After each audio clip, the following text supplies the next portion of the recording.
So today, I'm going to tell you all about an animal we recognize as Free Willy, or the killer whale, but let's just call it the orca.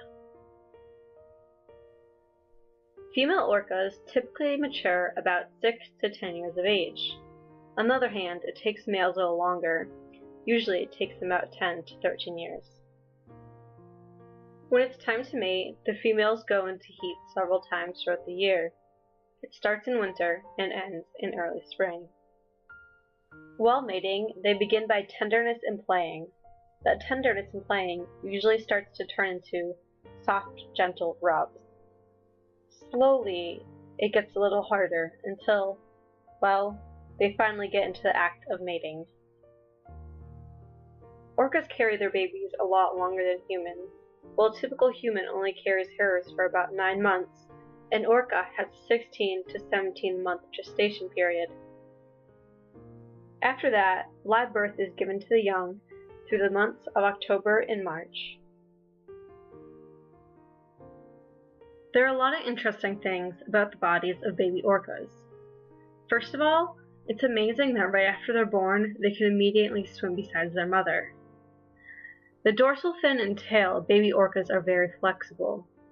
Gradually, they begin to become more stiff like an adult. When you look at a full-grown orca, you see the white parts on its body. When they're first born, these light areas are usually cream-colored or pale yellow or tan. They gradually turn white by the first birthday.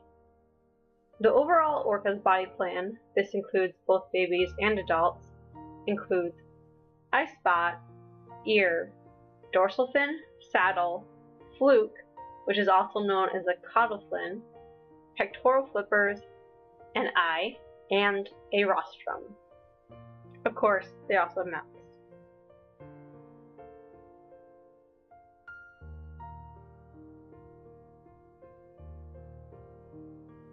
Though killer whales inhabit all oceans, they are much more abundant in the Arctic, Antarctic, and areas of cold water upwelling, where food is plentiful. Next to humans, they are the most widely distributed mammal.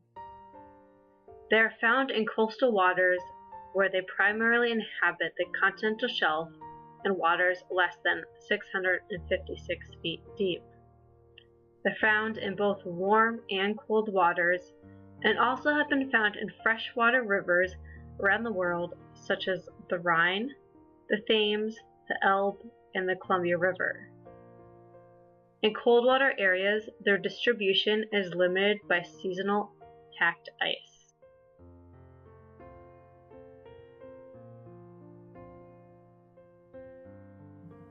Orcas eat a wide variety of fish, including salmon, halibut, cod, hake, herring, and smelt. Some also eat seals, sea lions, baleen whales, and other toothed whales, walruses, sea otters, penguins, and seabirds. As you can see, they eat quite a bit. In addition, polar bears, reptiles, and moose have been found in their stomach, along with great white sharks. They have the ability to eat any prey they desire. Some killer whales even come up to shore to hunt.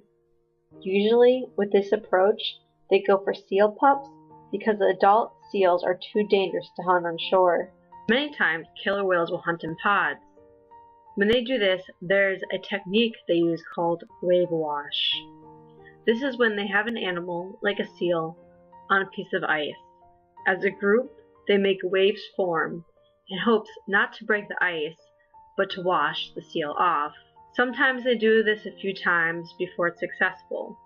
Once it is, they have to grab the seal by the tail and drown it. Truth be told, the killer whale has no natural predators. So at the food chain, well, it's at the top. Just like any other animal, orcas don't escape human impact. In fact, everything in the earth is affected by us. For orcas, they have to deal with pollution, and we're competition for fish. We fish so much that, for food, we're competitors. Whaling is always a dangerous issue.